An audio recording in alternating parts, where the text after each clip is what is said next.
welcome to another housing sector podcast. It's such a hot day today. It's a hot podcast. We are doing another first today. We have not just one guest, I have three guests who collectively are the Welsh Gladiators. Mark, I'm going to head over to you first because I'm reliably told that you are the driving force behind this. Is that correct?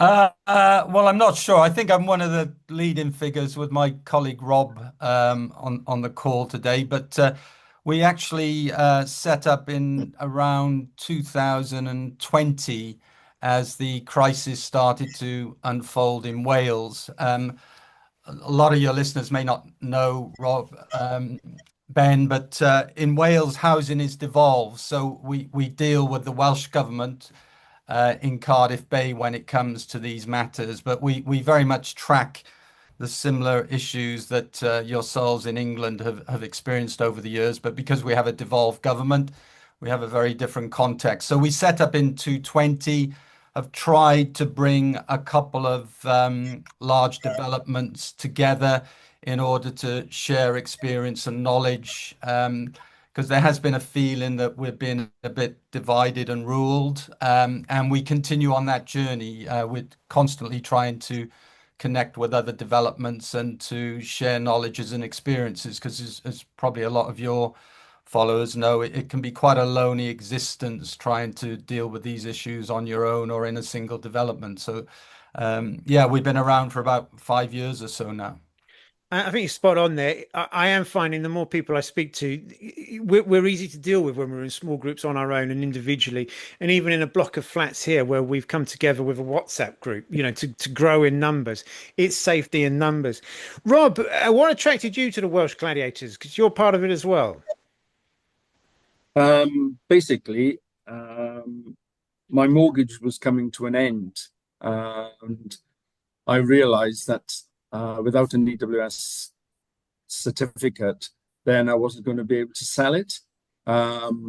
So the end result is that because of the mortgage company I'm with won't allow me to extend past the age of 70, I now have to ring up every month to give them an update of where we are with remediation, and they extend my mortgage month by month. And of course, you can imagine the stress that that puts one under. Long-term plans have had to be shelved. Yeah, so I went along to a meeting at Altamar that was actually called to discuss with the leaseholders the prospects of having to take legal action rather than rely upon just the contract with the Welsh government. And for my sins, I got involved with, first of all, with Altamar, and then with the Welsh Cladiators with Mark. And Rob, just from my understanding, you're updating your mortgage every month. You have to update them with information. What happens if they turn around and say, "Well, no, we don't like that update this month"? They can have the flat back. They could repossess. That's it. Because I mean, there's no way I could pay the mortgage off. So that's it. I'm reliant upon the goodwill of Santander.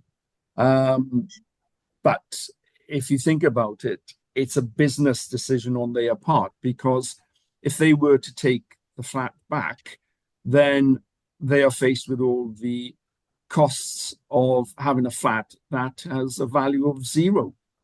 It's not like they're going to take over, repossess a house where they're going to be able to sell it and perhaps recoup most of their mortgage outstanding. I was a mortgage broker, so I know a lot of these things, So, yeah, they'd have a huge financial loss.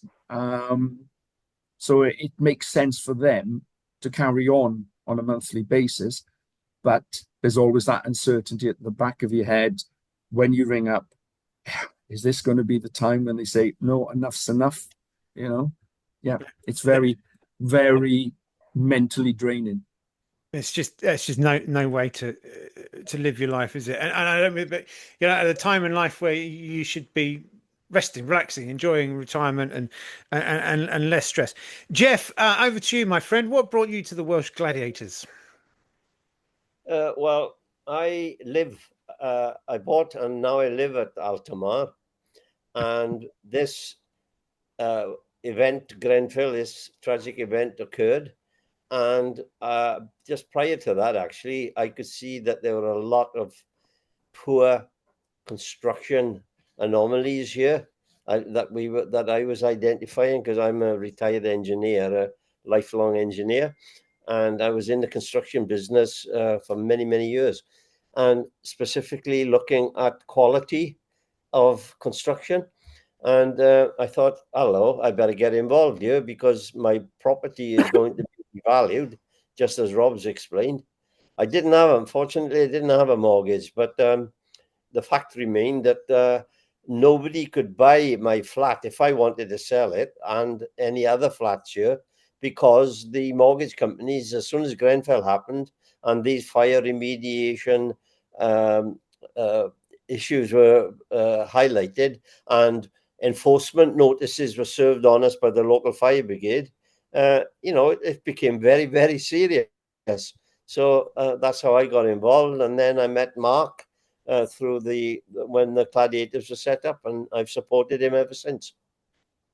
Mark, it sounds like an absolute nightmare, like everything.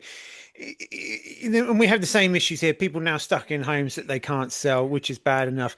Are you able to insure homes?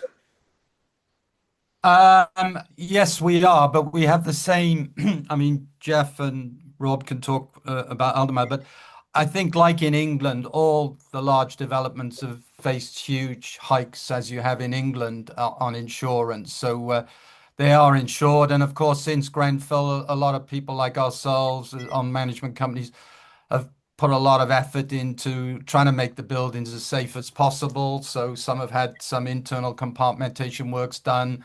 Some have had new alarms fitted, etc. So yeah, we can insure like in England, but it comes with a price premium. Yeah, and how many sort of people do you know that have been affected by this, that have come to you for support? Well, one of the big difficulties we've had in Wales is trying to reach out to other groups. In fact, we've had a kind of long battle, if you like, with the Welsh government over a number of years, in terms of saying, well, people like ourselves, probably like yourself, Ben, you're so busy dealing with your own building and all that attends in terms of insurers, managing agents, or whoever's looking after the building, that it's then difficult to campaign external to that to try and connect with others. But we've been of the view that clearly, as with the English government, there are developments contacting the Welsh government saying, hey, we're struggling here, etc., etc. And we've been asking, well, we asked for several years, why doesn't the Welsh government set up a forum for leaseholders and residents? And unfortunately, it was only in March, well, it wasn't March, it was only in April, the 29th of April this year, that the Welsh government at last organised the first leaseholder and residents forum. And we had a very powerful meeting where I think there were about 50 people on the call, and people Geoff and Rob, myself, had never come across. And we had these lone leaseholders, some residents, etc. And again, they started recounting stories that we were familiar with about being kept in the dark, not knowing what was going on. And it was a huge kind of wake-up call. But unfortunately, that was the first meeting in the last 5 years. And we're trying to find out when the Welsh government plans to take on the next one, because it was clear from the appeals that were people putting out that, they needed help, they needed support. Rob, you've joined the Welsh Gladiators. It's obviously, isolating, and I agree with everything you said there, Mark. It's isolating, and you think you're on your own. And the more people I speak to, the more I uncover. I think, well, hang on, this is affecting such a large sway of the people. What do you think when you met with the government meeting there? What was the sort of response from other people? Was there shock? Was there dismay? Or were the government going, well, we've known about this? Well, let me put it slightly differently, different viewpoint. The problem that we have in Wales is that we don't have large concentrations of high-rise developments. Mark will tell you that there's only a handful, perhaps in Cardiff and in Swansea. We are.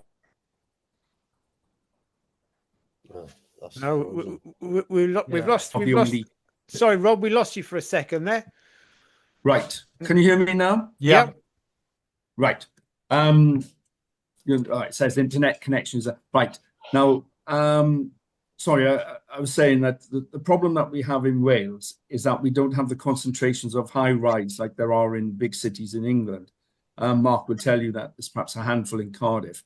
And as far as Swansea is concerned, Altamar is the only development that has remediation problems. There are a couple of other high-rise developments, but they have different problems.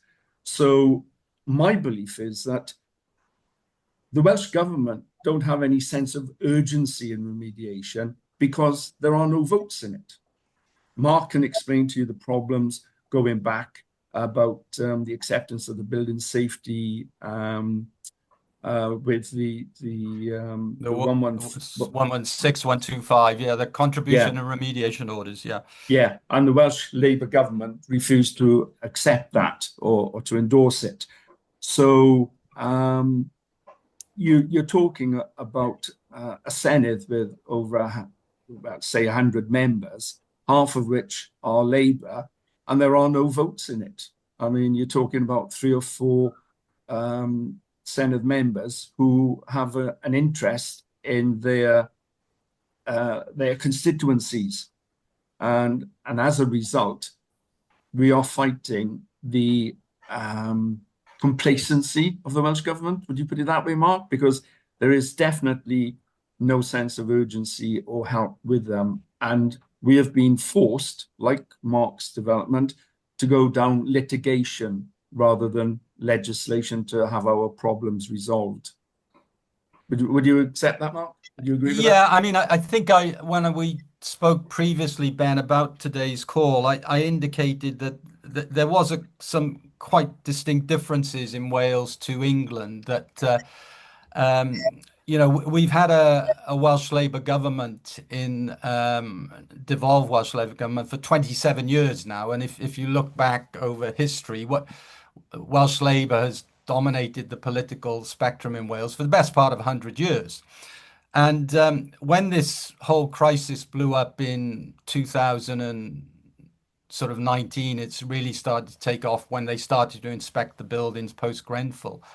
I think a lot of us thought that we'd be pushing at an open door. This was clearly a case of huge social injustice, decent people, Geoff, Rob, myself, who'd done everything right, like in England, you saved, you funded a mortgage, you hired a surveyor, you hired a solicitor, you bought what you thought was a reputable property, and then you wake up a few years later and discover you've bought a house of horrors. Huge injustice. But unfortunately, in Wales, almost from the get-go, as it were, the Welsh government seemed very distant and hesitant. So I remember going back to 2019 in meetings with some of their officials, and they said, well, this is really a civil matter between leaseholders and the developers. We can't really get involved, but we're happy to kind of facilitate. And that was generally their posture. Then I think as the scale of the crisis started to unravel, their attitude seemed to change. But throughout, and even today, and they've said this in the Senate, which is our Welsh Parliament, they call it the Senate, is they've adopted a light touch collaborative arrangement with the leaseholders. So we've been sort of battling from 2019. And it's quite an interesting contrast to England, where I think I see this now taking place, Ben, that there was great optimism after the failures of the Tory government, albeit I'd give Michael Gove some credit for changing the narrative. He really changed the game a little bit. But there was great optimism that when new Labour came in, there'd be a great transition. But unfortunately, as I see now, there's increasing world wariness that Labour are not stepping up and accelerating progress here. Whereas I think we've had that from 2019. Rob mentioned when Gove introduced the Building Safety Act, we had this amazing issue in Wales where it was on the 16th of November 2022, almost 3 years ago now. And the Welsh Labour government conspired to vote down the sections 116 to 125 of the Building Safety Act, which you have in England, which are the issuing of remediation and contribution orders, which would save people like Geoff, myself, other leaseholders having to resort to ourselves taking legal action. And incredibly, the Welsh government voted down against that. We lost that vote by 1, and it secured lots of cross-party support from the Tories, the Lib Dems, but for some reason, Welsh Labour voted against it. So it's been a kind of a real battle, and at the very beginning they complained that they didn't have powers to intervene and force developers to take action. So when that opportunity came along in 22, they ducked it and they voted against it. So it's been very frustrating. And as I said, with the Leaseholder and Residents Forum, that's been a struggle just to get that set up. We had the first meeting earlier this year. We've been at it for 5 years. It's difficult to understand why they have done. Rob says lack of votes. There are various other theories, but it is incredibly frustrating. Go on there, Rob. You raised your hand. I see. I've had to mute people because of the background noise. We just unmute and come back. Yeah, that's okay. There was a very controversial statement made by the Welsh minister of the time, who said that she regarded leaseholders in high-rise developments as investors, not homeowners. Now, what sort of attitude does that portray? It's like an old socialist dogma, and that is one of the problems that we face, I think. Do you think that's because they view these people as second properties? People have brought these properties to rent out, and as such, they're making a profit, and they should be then expected to foot that bill rather than it being your home? I don't understand. I mean, it doesn't matter whether you're a homeowner or if you're an investor who rents that property out. The people living in those properties deserve to live in a development that is safe and sound. The problems of living in a high-rise development that is deemed unsafe, as I said, whether you own the property and live in it or whether you own it and rent it out, that shouldn't come into it. The primary thought should be the safety of the people who are living in those premises. And we have had, as I keep saying, there's no sense of urgency with the Welsh government.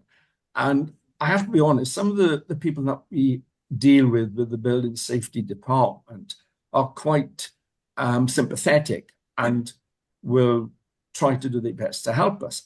But their hands are tied by the rules and regulations that have been agreed by the Welsh government, by the contracts that they've signed with the developments. One of the conditions of the legal agreement is that a new survey has to be carried out by the developer who's responsible. That was carried out in February 2024 on our development. They didn't release that for 5 to 6 months, although there was recommendations that for safety reasons, information should be provided to the local fire authority, such as were the residents who needed help in an evacuation, certain information be given. So they held on to that for 5 months, although we knew they had it in the March. Then they actually released the report on the day the Grenfell report was released, which to me was unbelievable, and announced that they needed 2 more surveys, one on a fire door, one on structural steel. And it was only a fortnight ago that those reports were released 15 months or whatever after the initials. And although we've been going to the Welsh Government saying, we need these reports, without these reports, we can't get a programme of works, we can't get a scope of works. No, what can they do? They don't have any powers to force these developers to speed things up. And that's part of the frustration that we all feel. I tend to agree with you there. I think with the Labour government we've had, when they've been in the shadow government, it's easy to say we do things differently. We promise you this, we promise you that. And as soon as they've come into power, they haven't been able to do that. Geoff, you strike me as someone, and correct me if I'm wrong, that's been a lifelong Welsh Labour supporter. If you were to vote for an alternative, who would that be? You got that wrong, actually. But can I go back to your question a few moments Of course you ago? can. Yeah, please where do. you asked, I think you asked, perhaps you could correct me, what was the response from other leaseholders? Yep. Do you remember that question? Well, there's a situation at Altamar where we decided to go the legal route, and to do that we had to get together a lot of money, an awful lot of money to finance and protect and pay out to these lawyers. And I don't know what's are you still got me? Anyway, I'll carry on talking, although I haven't got a picture. We had to go to all the leaseholders to ask them to volunteer to finance, put their own cash, and we had an overwhelming response from there's 158 flats, privately owned flats in our building, and as many as, Rob might correct me here, but as many as 125 at least responded to finance and support the legal claim. So that would give you an idea of the need for these leaseholders to get these remediation issues resolved. Yeah, no, absolutely. And it shouldn't be this costly. We should have consumer rights. Like we've said over here in England, there should be consumer rights to all of this. Back to you, Mark. You know, we're talking again back to the government not supporting it, not being particularly proactive. Have they made a deal with builders that they need new homes, therefore we're not going to rock that boat? I think you're experiencing that in England. The build baby build boom seems to be where the focus is, which we all understand. I mean, no one on this call objects to new homes. We all need new affordable homes, but at the same time, I think we're all going to say that they need to be of a certain quality and they need to be safe. So I don't have any problem with that, but it is incredulous that in Cardiff, for example, which, as Rob said, in Wales, you have Swansea and Cardiff, and they're the epicenter of the crisis. And just to pick up on what Reb said, the government says there are 151 buildings, large high-rise buildings that need replaced. And many of those we suspect, Ben, are social housing developments. And we don't know, but we suspect that the Welsh government has a pretty good track record on that, because some of us know social housing developments near to our own private developments where work has already been completed. But at the end of the day, I think the view we take is that corporate developers respond to two things: the force of law and profit erosion caused by competitive advantage.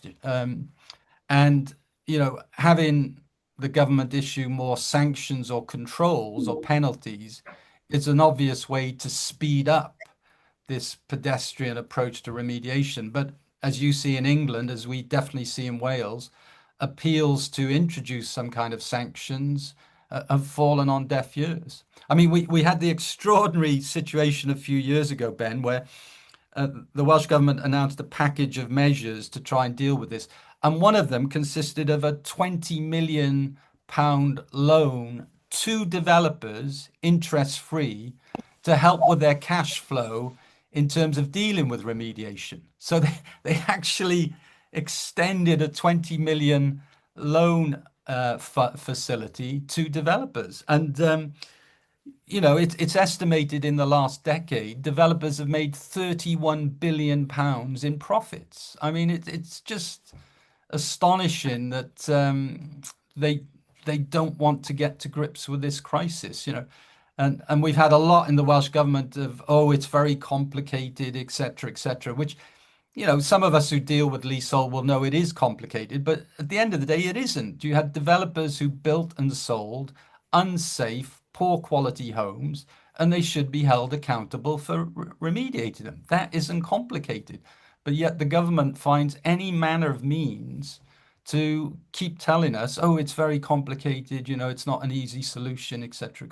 So, it's... Well, dare I suggest that the government there are receiving backhanders and they're making some money out of these millions that are being made?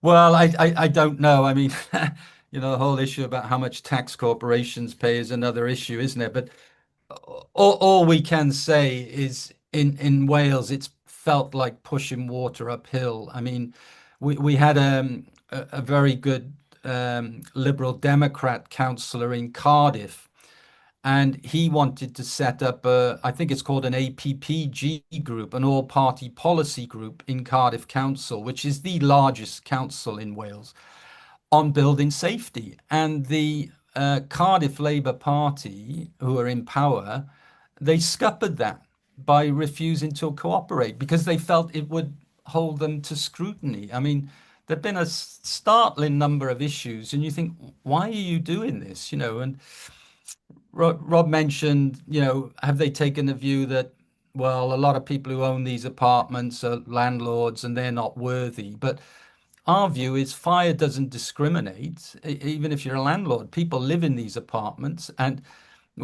we have every respect for the repair of social houses. Any house that has these problems should be remediated. But it does seem in Wales that there's been a two-track approach. If you're social housing, they'll look after you. But if you're in the private sector, you're pretty much left to your own devices. There's also, if I can mention about, I think it's Castle Buildings in Swansea, who are an orphan. So because there's no, the developer had gone bankrupt, so they class as an orphan development. So they get a lot more help from the Welsh government, almost like there's social housing. But if you have a development that's been done by a national company like Bellway or Taylor Woodrow or whatever, then you're on your own. You sort it out yourselves. And very, very early, Ben, when the previous housing minister, a lady by the name of Julie James, she consistently stood up in the Senate and said that, the Welsh government unfortunately lacked the legal powers to force developers to remediate these unsafe buildings. But then if you look at what the Welsh government has been able to do in recent years, it's basically purchased Cardiff Airport. So it's bought an airport and pumped tens of millions into it. It privatized Welsh Railways. It did a significant change in the law with regard to organ donation, a very good thing, but that's a pretty big piece of legislation.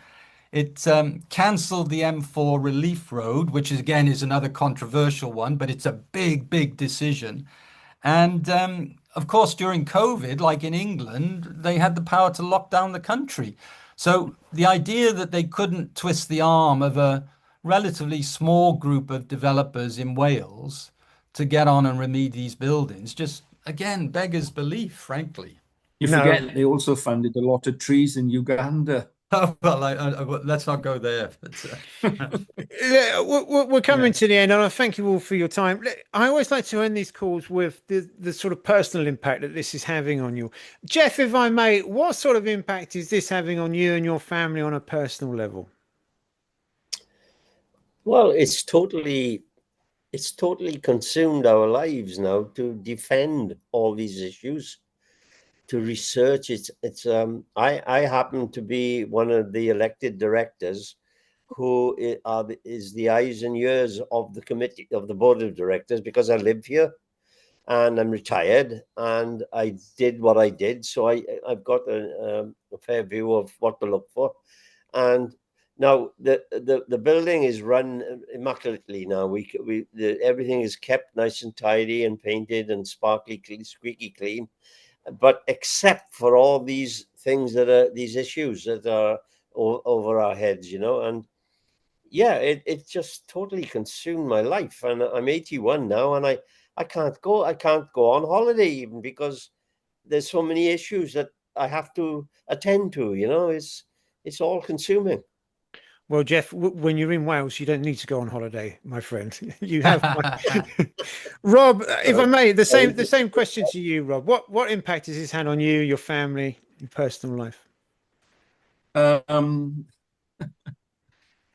Well, many years ago, I was very active in the anti-poll tax campaigns, to the extent that the Labour Party didn't want me anymore. So I haven't missed them, and I certainly haven't missed me. But I thought my days of campaigning had long gone. But I was wrong. And you get drawn into these things. And as Geoff says, it's a daily thing. This week now, we have to have a meeting on site with Bellway representatives and our legal representatives because of the historical problems with the roof. Never mind fire remediation. Then we've got meetings coming up with structural steel experts and the fire remediation experts. And I've already explained the problems of having to speak to the mortgage company every month. Mm-hmm. So yeah, it is a bit of a mental strain. Yeah, there's always something. You can't relax. You have to be doing this. You have to be aware of that. You have to put time aside for meetings like this, which isn't a problem because I'm retired. But for the average person, the average leaseholder who is working, then they have to rely upon people like us to fight for them. And we shouldn't have to. We shouldn't have to. It should be there. I absolutely agree there. The amount of time this takes on all of our lives. Mark, you're the sort of, again, described as the driving force behind this. What's your message to people who feel isolated, who feel on their own, and even to people from the other side of the Prince Charles Bridge, Prince of Wales Bridge, I should say? What's your message to other leaseholders? People feel trapped. Well, I've listened to a lot of your previous podcasts, Ben, with Dan and Matt, and I think we all share the view that we need more people to get involved. We need more people to shout out. Rob makes the point, and I'm sure Geoff is the same view, that there are a number of different groups involved here. There's people like ourselves who are retired, semi-retired, and just are incensed by the injustice and just won't lay down and take this, and we're prepared to put the effort in. Then you have a lot of people, maybe our similar age group, they're just not used to putting their hand up and shouting and articulating a view. So as Rob says, they rely on us. They'll say, I don't know how to deal with this. A lot of people say to me, Mark, thank you very much for the complexity. I can't cope with it. And then you have a lot of younger people, as you will know, Ben, who are trying to get on with life and cost of living. And so it's very fragmented. But I think one of the biggest frustrations I have is that not enough people shout out and get involved. I think too many slightly put their head in the sand and hope that one day it will all be fixed. And, that's a concern because for us, the cost is enormous. Geoff mentioned the word consuming. It is all consuming 24/7. And I always begin the meetings with the people I'm involved with. And often, Rob will know, we have dozens of stakeholders, fire services, councils, regulators. And I always begin by saying none of us really want to be here today. And then I follow it up by, well, we're the only people not being paid today, because the other thing you realize is there is an entire army and ecosphere now making a very good living off this huge scandal. And it's people like us, yourself included, Ben, who are doing a lot of the heavy lifting whilst other people are invoicing like crazy. It's just a massive injustice. The parallels I see with the post office, okay, no one's gone to jail yet, but the parallels in terms of corporate conduct and so forth are so close. But all consuming is the effect, definitely. 24/7, you go to bed thinking about it, and you often wake up thinking about it. It's horrible, absolutely horrible. I can certainly agree with you there. My brain is always on housing in one state or the other. Never signed up for this, never agreed to it, definitely don't get paid for it. And I can't help but think those silent voices, those people that don't stand up, if you're not going to shout about it, you're kind of compliant. And if you're compliant, you're not a threat to the establishment, and we don't have to listen to you. Gentlemen, it's been great talking to you all. Stay strong, keep together, and keep in contact. Thank you very much indeed. Diolch i fawr, Ben. Thank you very much, and thanks Thank for all you your very work, much. and best wishes to all our English colleagues in the battle. Thank you very much. Thank you. God bless you.